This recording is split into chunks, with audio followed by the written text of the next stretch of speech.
everyone, this is going to be the tutorial for tutorial 5. The one I had on my website just wasn't updated enough, and I wanted to put something new on there. One of the first things you need to remember is that the image you choose of whoever you're going to choose it of needs to be a nice clear image with a nice clear background. It's going to make it so much easier for you to work with.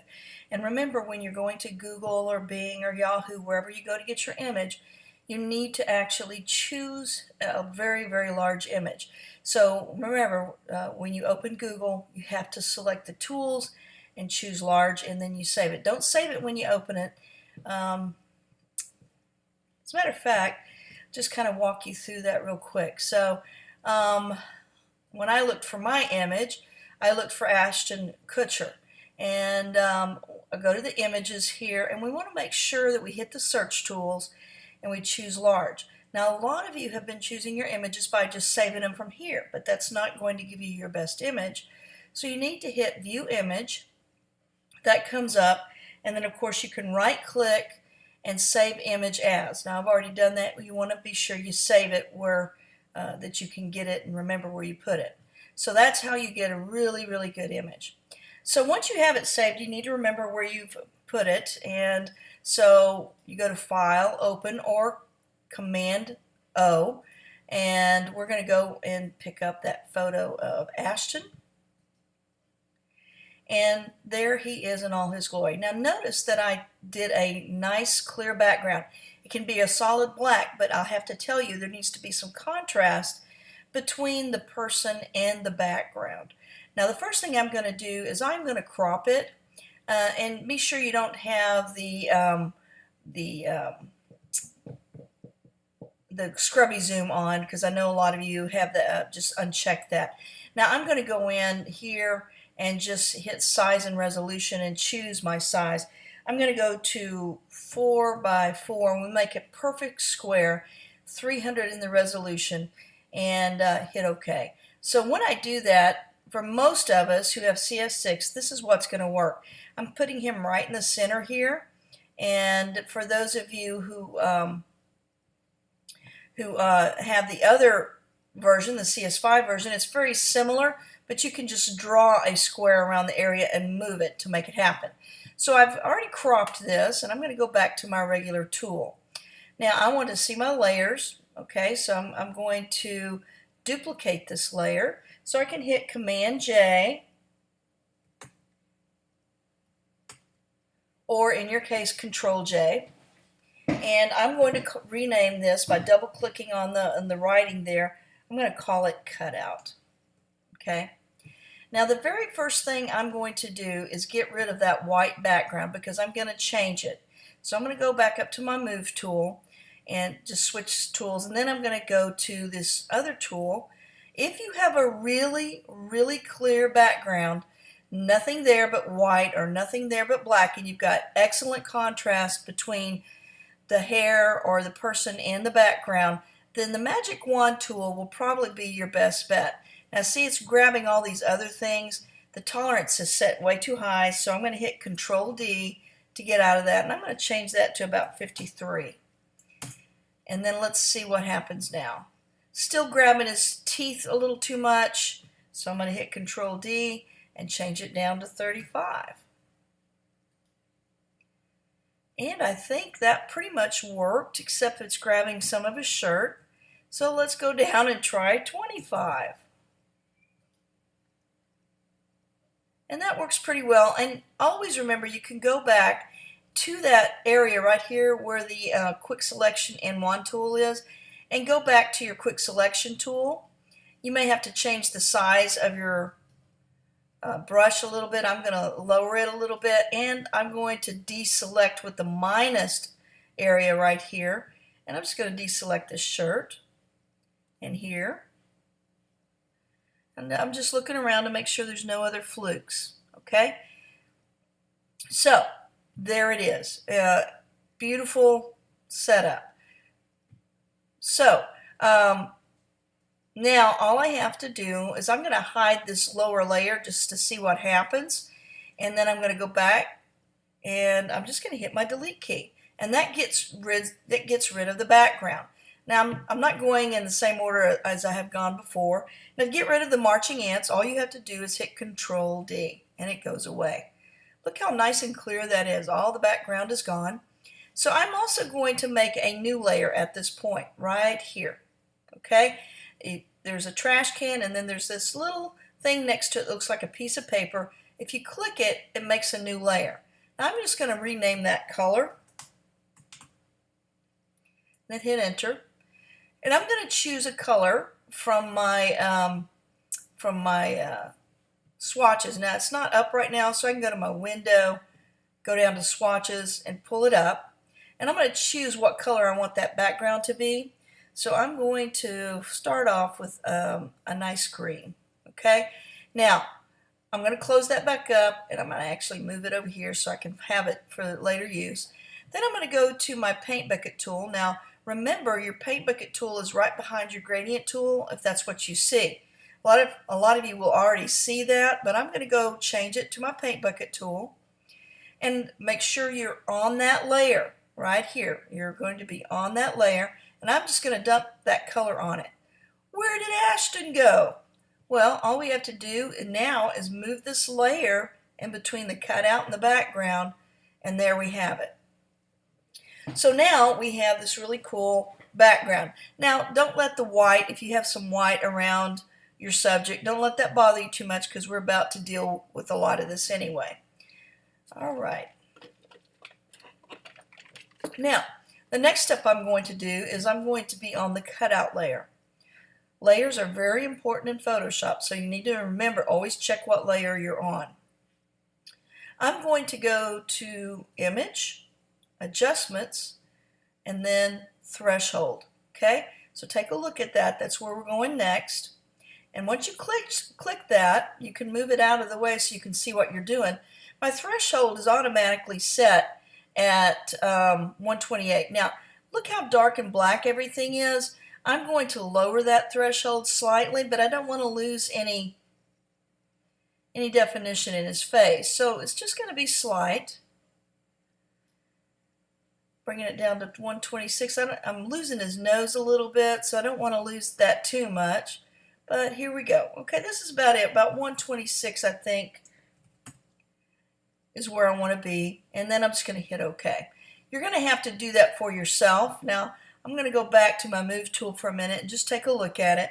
To enlarge it, to see it, you can hit Control 0 and it'll make it bigger for you to see. Control minus to make it an increment smaller. Okay?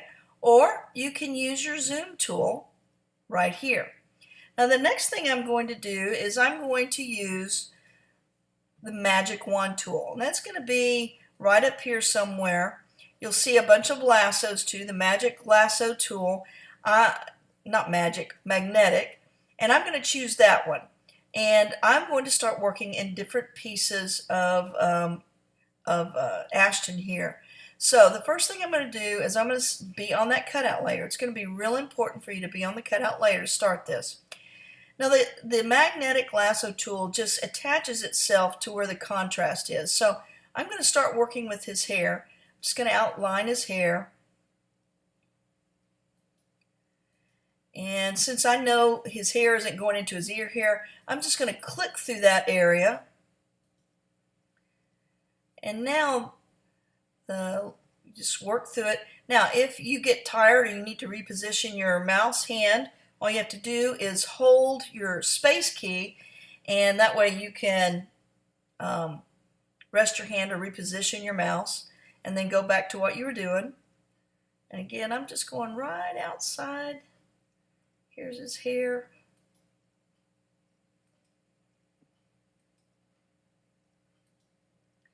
And go to where I started, and you'll see the marching ants appear. Now there's a couple of things I might want to do here just to have some, I'm enlarging it so I can see what I'm doing. I just want to see the air. Yeah, there we go. I just want to see the hair area, and I see the marching ants. Sometimes if you want to grab that white, I'm going to do that with my switch over to my quick selection tool, and I'm going to have to go to a different size brush as I'm working, and go to the plus right up here. Just take a look. And as I make that correction, there we go. I don't want it to go into the green, and it pretty much won't, but you can see I'm taking that all the way around because that's where I want it to go. I want to be able to capture some of that white there. Now look what happened. It took too much. So I'm going to hit Control Z. And I may have to just deal with that. There we go. It's all the way around. I'm going to take some more of the white over here.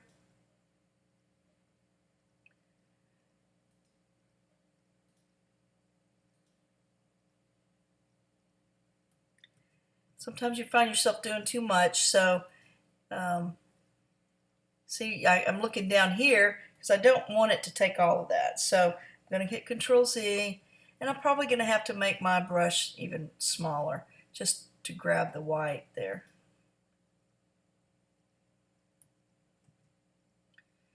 So once you get it to right where you want it, then you're going to right click and make a layer via copy.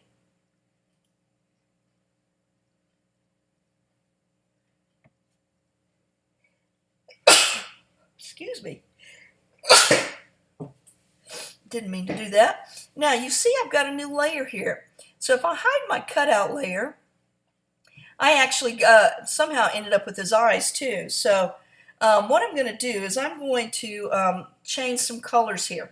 Now one of the cool things about this is you can choose any color you want to recreate this area. So I think I'm going to go with kind of a complementary color on this.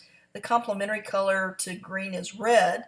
And I'm going to go right here where it says layer. And then I'm going to go to FX. And I am going to do a color overlay. Now, this gets tricky here. Now, I think I'm going to stick with the red here. But I have to change my blend mode. Now, if you want to switch colors, you can click on the box here, and then you can go to your swatches and choose a different color. Since they're hiding back here, I'm going to have to move them. You can move them around on your screen as needed. And then, if you want to choose a different color, maybe make it pink or yellow. Let's go with yellow just for fun. You see how it changed there. So I'm going to hit OK, but we don't want it to be a solid color right now. So the best thing to do is change your blend mode to make it happen. So you can go color burn, and you really don't see anything happen there. You can go to multiply, and look what happens. It gives this cool highlight. So I'm going to keep that one in mind.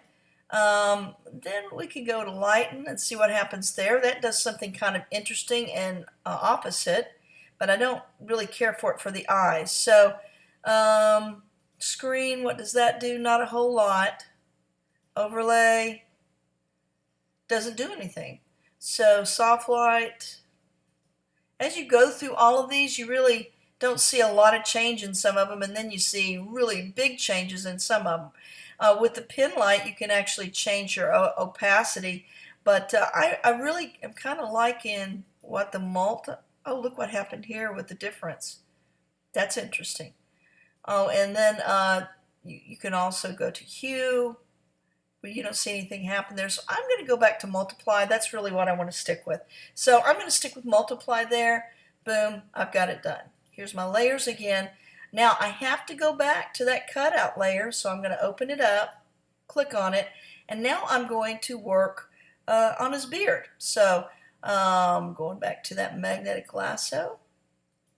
And some of it you have to click through, okay? Just kind of have to click through it. I'm going to include his stash on it too. Going to get kind of close. Here we go.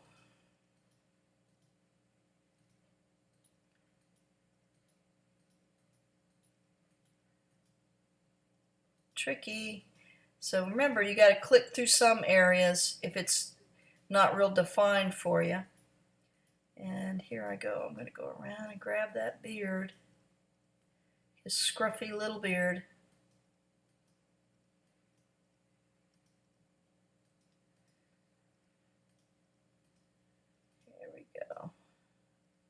get up there to that first point I made, that first anchor point. And boom, here we go, we're almost there. And there we go. And it doesn't look like I grabbed too much anywhere, so I'm going to go and make it the same yellow, okay? So now I'm going to right click, or you can also go to Layer, New, Layer via Copy. And you see right here I've got that whole new layer. So I'm going to hide these two. Looky there, there's his beard.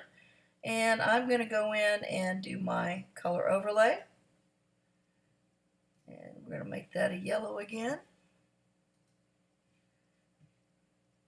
And do multiply. So looking good. I'm going to hit OK, bring up the hair, the rest of it. Alright, I'm kind of liking what's happening here. Now the next thing I'm going to work on is I'm going to work on his shirt. So I got to be back on that layer, and then I'm just going to hide the other two.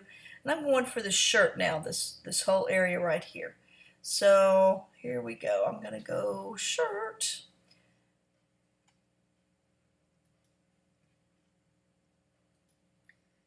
And it's pretty well defined, so I don't think I'm going to have to work so hard on this.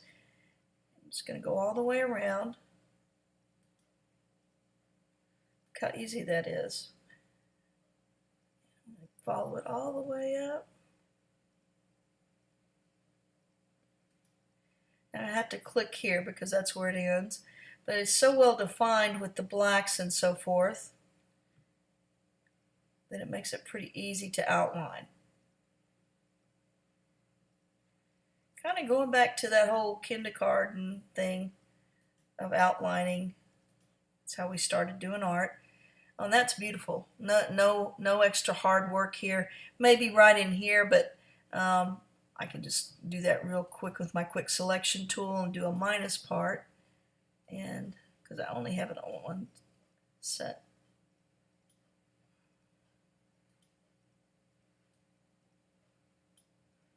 There we go. It's all fixed. Okay, so I'm going to go back here, and I'm going to go ahead and right click because it's the easiest, fastest option for me.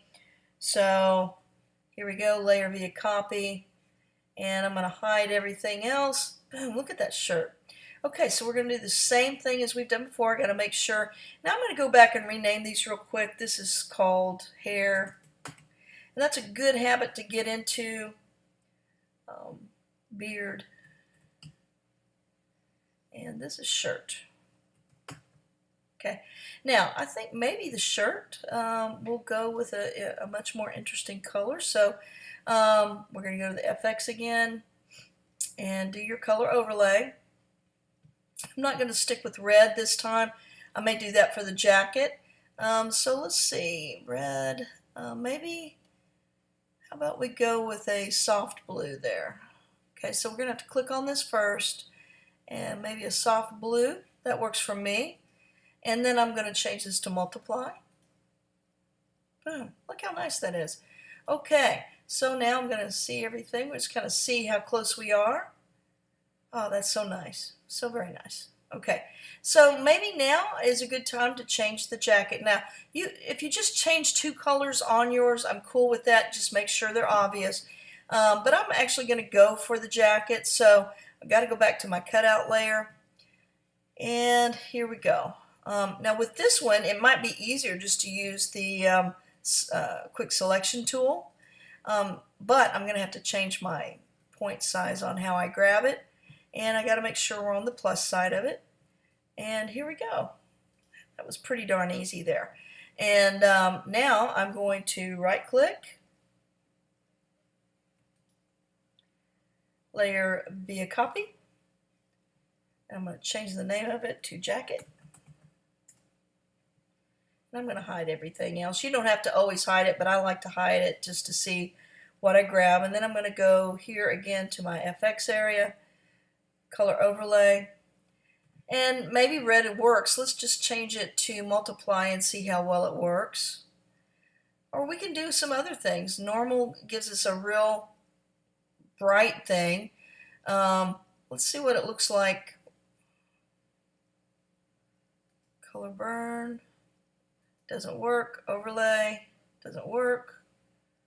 Color, doesn't work. Saturation. Yeah, because it's a solid color, it's just different. With dissolve, it's gonna, if you do dissolve, it's gonna look real grainy like this, and that might be kind of fun. You'll want to bring down your opacity, especially with solid colors. So let's see how that looks with everything. I'm just gonna hit OK.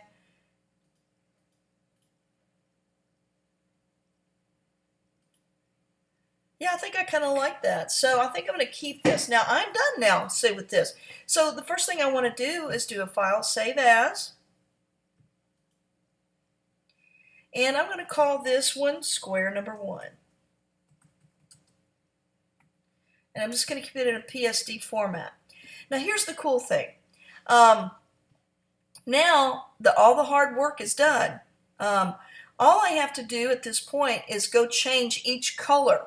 So I'm going to change the background color this time to, and you got to go to that layer, okay?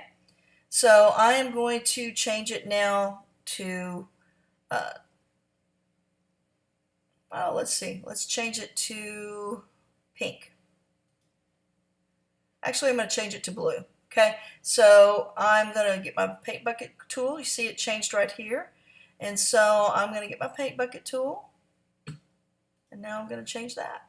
Okay, now I am going to go to the jacket, and I have to go back down to the FX, go to where it says color overlay, and I'm going to change that color to humma. Let's change it to orange. Get a better orange than that. Okay, that's kind of interesting. Okay, I'm going to hit OK.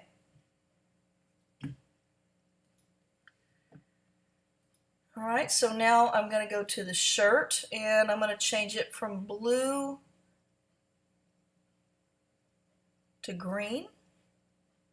Okay, so got to go to the color overlay,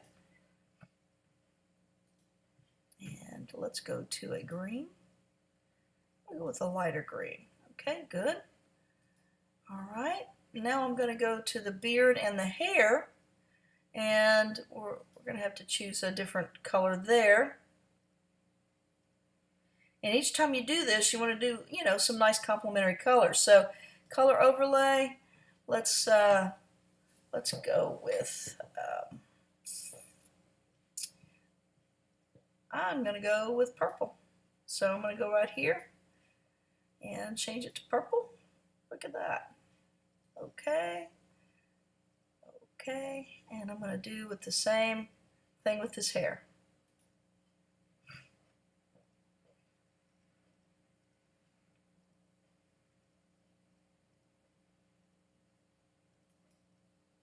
I didn't want an ear. There we go, color overlay. So I'm going to go to purple. We can actually choose the color from there. And boom. So now I have square number 2. I'm not sure I like the purple hair with this, but maybe I should change the coat to pink or something. So let me change the jacket to pink. You want to make sure they look good together. So I'm going to change that to a pink. How about a lighter pink? There we go.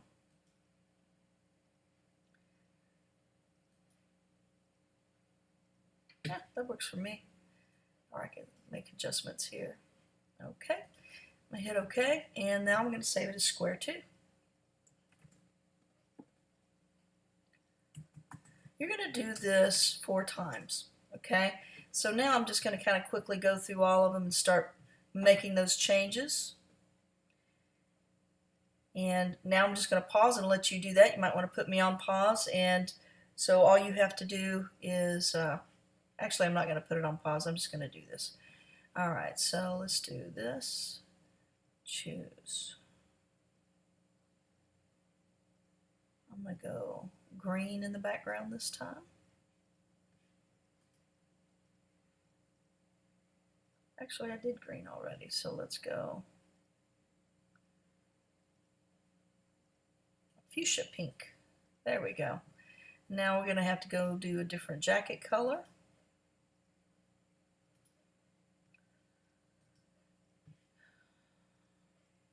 And we're going to do yellow this time. The shirt, we're going to do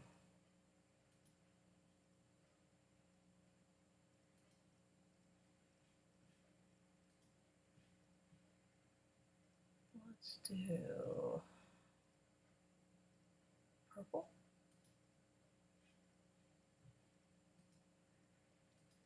And then we're going to go the beard and the hair. I say we make him green this time.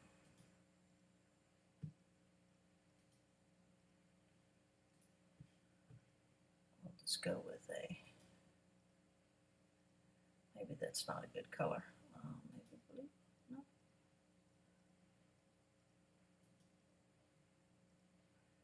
I'm liking that color, so I'm going to remember that one. I'm going to go that there with the color.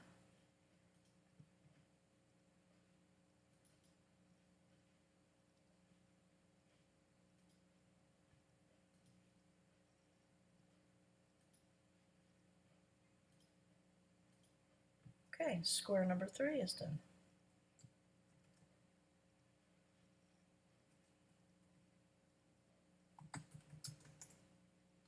And for our final square, I'm going to very quickly choose some colors here. Let's go with a yellow background this time. Up here to the jacket.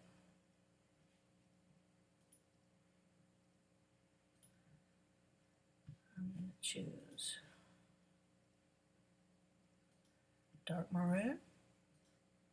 That looks really good with that. And then a pink for the shirt.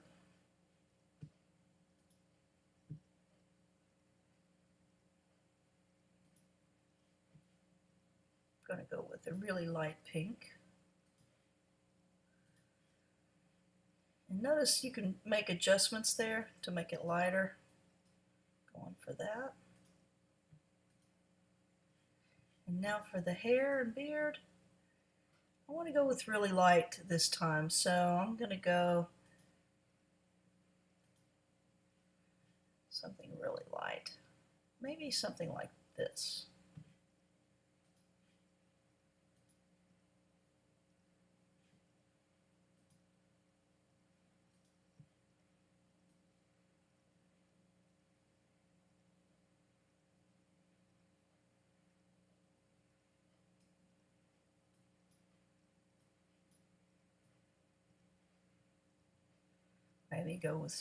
Maybe we go with gray this time. Oh, that's interesting enough. So gray it is. And now the hair, I'm going to do the same thing.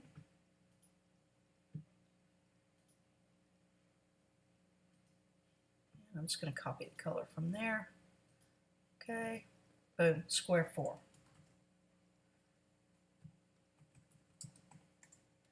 All right, so now I have all 4 of my squares.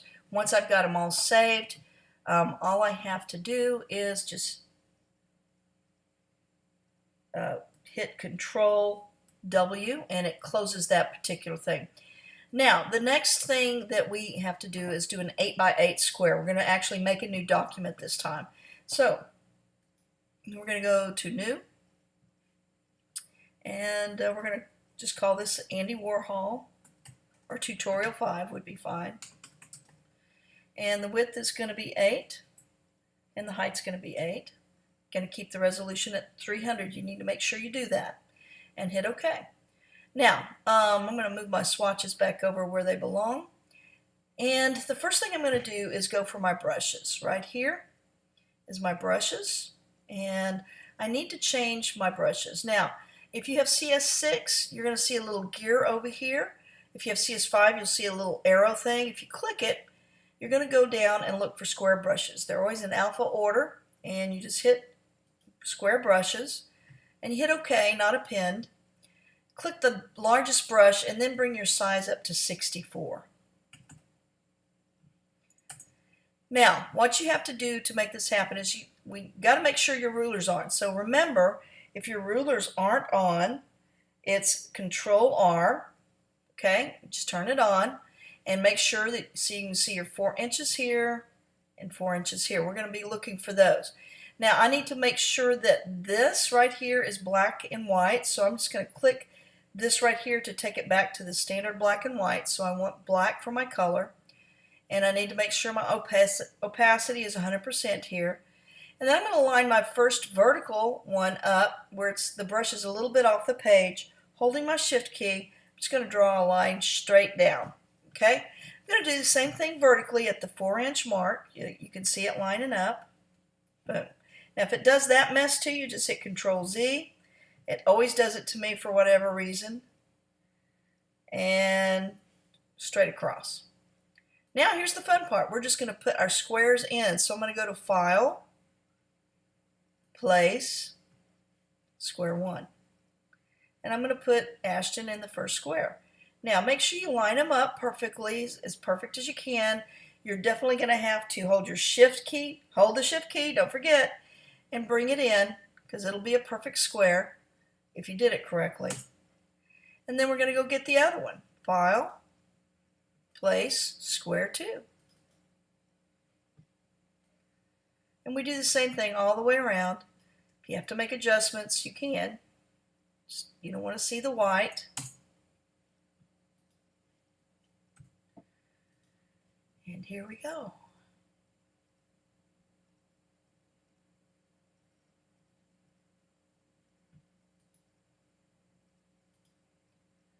Number 3.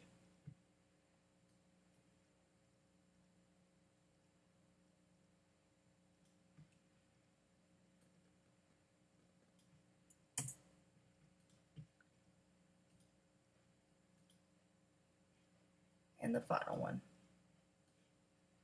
Now you can switch them around if you want. Maybe this one would be better down here. Now remember, if you didn't select your auto select and show transform controls, when you're on the move tool, it's going to be hard to move them. So I always select mine, and I think this one will look better down here, quite honestly. And then I'm going to move this one. Oh yeah, I think that looks so much nicer. Yeah. Okay, so now you're going to save it as. Now this one's a little off, so I'm going to slightly bring it up. Okay. All right, beautiful. So now all I have to do is do a save as, and I'm just going to make sure it's tutorial 5 PSD. Always do it as a PSD first. And then I'm going to do a save as again. And I do, why you don't see me going up here is because I do a cheat. I hit Shift Control S, or you can go right up here and do a save as, whichever is comfortable for you. So I'm going to do save as, and then I'm going to change this to JPEG. Make sure it still reads as a JPEG. Yours is going to look slightly different as far as this view, but you got to make sure this reads JPEG as well. And then hit save. Your JPEG option box should always come up if you saved it correctly. Hit OK. And boom, you're done with this tutorial. So I hope this has been helpful for you guys. If you have any questions or you need some more help, replay it, do it as many times, stop it, pause it, and then continue on. So if you have any questions, be sure to ask. Thanks. Have a great day. Bye-bye.